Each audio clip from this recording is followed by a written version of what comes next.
ইস্টবেঙ্গল ক্লাবের দেয়া শর্তগুলো থেকে 360 ডিগ্রি ঘুরে গেল কিন্তু ইমামি ম্যানেজমেন্ট। এই মুহূর্তে যে বোর্ড অফ ডাইরেক্টরস রয়েছে সেখানে ইমামি মেজরিটি চায়। এছাড়াও মোহনবাগানে কিছু ইম্পর্টেন্ট চেঞ্জেস আসতে চলেছে। কিছু দেশীয় প্লেয়ারের সঙ্গে কথাবার্তা চললেও তাদের মধ্যে একজন ডিফেন্ডার তিনি প্রায় ফাইনালাইজের দিকে আছেন। অন্যদিকে স্ট্রাইকিং পজিশনে চেঞ্জেস হবে কিনা সে নিয়ে চিন্তা ভাবনায় মোহনবাগান ম্যানেজমেন্ট। তার মধ্যে জেসন কামিন্সের অফার এসছে কিন্তু একটা স্কটিশ ক্লাব থেকে। এছাড়াও নুনো রেইস তিনি কিন্তু রেজিস্টার্ড হয়েছেন সুপার কাপের জন্য। কোন ডিফেন্ডার বাদ যেতে চলেছে সুপার কাপে মোহনবাগানের এই রেজিস্টার্ড নুনো রেইসের জায়গায় কাকে একটু বসিয়ে রাখার সিদ্ধান্ত নেবে ম্যানেজমেন্ট, সে বিষয়ে অবশ্যই আলোচনা করব এই ভিডিওতে। এছাড়াও রয়েছে বিএফসির এবং কেরালা ব্লাস্টার্সের গুরুত্বপূর্ণ কিছু আপডেট, পুরোটাই শুরু করব। তার আগে অবশ্যই ভিডিওটা ভালো লাগলে লাইক করে দিও, আর চ্যানেল নতুন হলে সাবস্ক্রাইব করো, ফেসবুক থেকে দেখে থাকলে ফলো করো। ইনস্টাগ্রামের মাধ্যমে আমরা খুব অল্প সময়ের মধ্যে আপডেটগুলো দেওয়ার চেষ্টা করি, তাই ইনস্টাগ্রামেও আমাদের ফলো করতে পারো। ভিডিওর প্রথমে যে বিষয়টা আমরা ডিসকাস করব সেটা হলো সুপার কাপের জন্য নুনো রেইসকে রেজিস্টার্ড করিয়েছে মোহনবাগান। সেই জায়গায় কোন ফরেনার বা কোন ডিফেন্ডারকে বাদ দিতে পারে মোহনবাগান সে বিষয়ে এই মুহূর্তে কিন্তু কিছু জানা যায়নি। তবে মোহনবাগান ডিফেন্স লাইনে কিছু চেঞ্জেস আসবে সেটা তো এক্সপেক্টেড, কারণ সুপার কাপের রুলস অনুযায়ী 6 ফরেনারকে রেজিস্টার্ড করানো গেলেও 4 ফরেনারকে কিন্তু খেলানো যায়। তো সেই নির্দেশিকা বা সেই রেগুলেশন রুলস অনুযায়ী নুনো রেইসকে রেজিস্টার্ড করানোর বদলে কোনো একজনকে ডিরেজিস্টার্ড করাতে হতে পারে মোহনবাগান ম্যানেজমেন্টকে। অন্যদিকে দাঁড়িয়ে জেসন কামিন্স কিন্তু এই মুহূর্তে মোহনবাগান সুপারস্টার হয়ে উঠেছেন। তবে জেসন কামিন্সের এই মরশুমের স্ট্যাটস দেখলে কিন্তু যারা খেলা দেখুনি মোহনবাগানের তারা কিন্তু বলবে যে জেসন কামিন্স এই মরশুমে ফ্লপ গেছে। তার মতো fox in the box striker এই মরশুমে গোল কন্ট্রিবিউশন 4 মাত্র এবং অ্যাসিস্ট প্রোভাইড করেছেন 6টা। কিভাবে জেসন কামিন্সকে ইউজ করছে কোচ হোসে মোলিনা সে নিয়েও কিন্তু তীব্র কটাক্ষ উঠবে সমালোচকদের মুখে। তবে জেসন কামিন্স এই মরশুমে যে রোলটা প্লে করেছে সেটা কিন্তু কোথাও সেকেন্ড স্ট্রাইকার বা অ্যাটাকিং জোন থেকে বল তৈরি করা এবং দলের সব থেকে গুরুত্বপূর্ণ সময় দলকে গোল করে জেতানোর, এবং সেটা খুব গুরুত্বপূর্ণভাবে জেসন কামিন্স করে দেখিয়েছেন। সুপার সাব হয়ে উঠেছেন এবং জেমি ম্যাকলারেনকে আরো বেশি সুযোগ তৈরি করে দেওয়ার জন্য তিনি কিন্তু বেঞ্চ হয়ে বসেছিলেন। তবে সেখানেও তার মুখে কিন্তু কোনো দ্বিরুক্তি ছিল না যে কেন তার মতো সুপারস্টারকে বেঞ্চ করলো মোহনবাগান। এখানে কিন্তু একটা স্পোর্টসম্যানশিপ কিন্তু জেসন কামিন্সের থেকে পাওয়া যায়। অন্য কোনো স্ট্রাইকার হলে এখানে রীতিমতো ম্যানেজমেন্টের বিরুদ্ধে বিষোদ্গার শুরু করে দিত। সেখানে দাঁড়িয়ে জেসন কামিন্সের দিকে নজর রেখেছে কিন্তু একটা স্কটিশ ক্লাব, স্কটিশ সেকেন্ড ডিভিশনে পারফরমেন্স করছে বা টিয়ার 2 লিগে কিন্তু পারফরমেন্স করছে এই ক্লাবটি ডিএএফসি, এবং এই ক্লাবের কিন্তু একটা রীতিমতো ইনিশিয়াল তদারকি চলছে জেসন কামিন্স সম্পর্কে। তো সেটা মূলত বাস্তবের দিকে যাওয়াটা এই মুহূর্তে দাঁড়িয়ে অসম্ভব দেখা যাচ্ছে, কারণ জেসন কামিন্স কিন্তু মোহনবাগানের সঙ্গে 2026 অব্দি ডিলে রয়েছে এবং মোহনবাগান ম্যানেজমেন্টও এই মুহূর্ত পর্যন্ত কোনোভাবেই জেসন কামিন্সকে ছাড়তে রাজি নয়।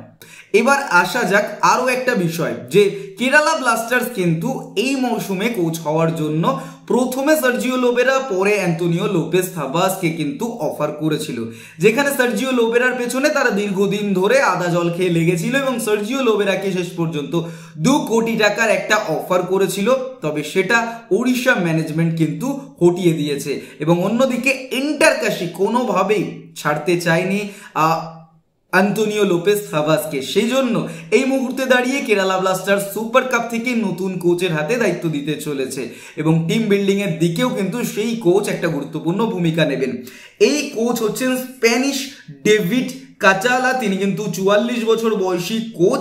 অন্যদিকে দাঁড়িয়ে বেঙ্গালুরুর ডিফেন্ডার তিনি একজন অস্ট্রেলিয়ান ফুটবলার আলেকজান্ডার জোহানোভিক মাত্র 35 বছর বয়সে বিএফসি কে নেতৃত্ব দিচ্ছেন এই মুহূর্তে এবং বিএফসির জার্সিতে তিনি কিন্তু রিটায়ারমেন্ট নেবেন এরকমই ঘোষণা শোনা যাচ্ছে তার মুখ থেকে। শোনা যাচ্ছে যে বিএফসির হয়ে এই আইএসএলটা শেষ করে তিনি অবসরে চিন্তাভাবনা করছেন। তবে দেখা যাক এই চিন্তাভাবনা ভেঙে তিনি আরও 1 বছর কি ইন্ডিয়ান সুপার লিগ বা ফুটবলের মূল স্রোতে থাকেন কিনা।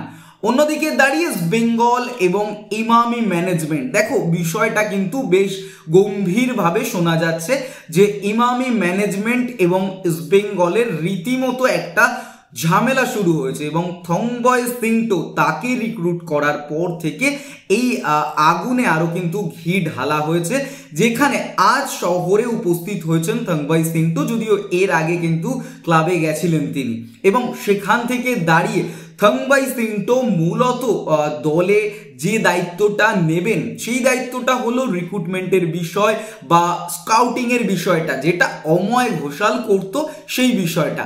ইমামি ম্যানেজমেন্ট জানিয়ে দিয়েছে কোচ অস্কার ব্রুজন এবং এই থংবয় সিংটো দুজন মিলে একটা শর্ট লিস্ট করেছে, যেখানে এই শর্ট লিস্টটাই কিন্তু জমা পড়বে আজকে ইমামির অফিসে এবং সেখান থেকেই প্লেয়ার রিক্রুটমেন্টের কাজ এবং ভবিষ্যতের আলোচনা কিন্তু ইমামি অফিসে আজকে হতে চলেছে।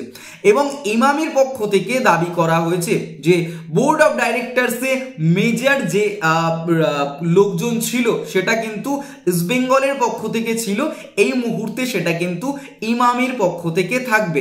মানে ইমামি কর্তৃপক্ষ কোথাও গিয়ে কিন্তু জিনিসটা একটু গুছিয়ে নিচ্ছে নিজেদের হাতে, কারণ যেখানে একটা মেয়াদ ধরিয়ে দেয়া হয় ইনভেস্টারকে যে এর মধ্যে তোমরা ভালো পারফরমেন্স দিতে না পারলে তোমাদেরকে সরিয়ে দেয়া হবে, সেখানে অবশ্যই ইমামির হাতে মেজর দায়িত্বগুলো থাকাটা দরকার। মানে এমন নয় যে বেঙ্গল ক্লাবের হাতে বা বেঙ্গল রিক্রুটমেন্টের দিকে মেজর জায়গাটা ধরে রাখবে এবং পারফরমেন্স না আসলে যারা টাকা দিচ্ছে তাদেরই ব্লেম করে সরিয়ে দেবে, তারা পুরো লস হজম করে চলে যাবে। দিনের পর দিন এটা চলতে পারে না।